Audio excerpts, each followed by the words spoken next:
Oi, tudo bem? Espero que você que está me assistindo esteja bem e tenha uma boa noite. E hoje eu irei te ensinar a função para que serve o atalho Windows mais X.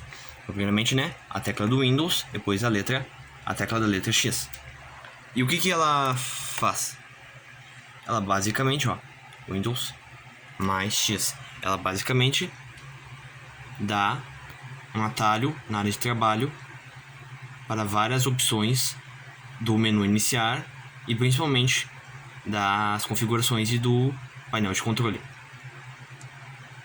É basicamente isso, que nós podemos acessar a opção sistema das configurações, como vocês podem ver. Então é basicamente isso para que serve o atalho Windows mais X.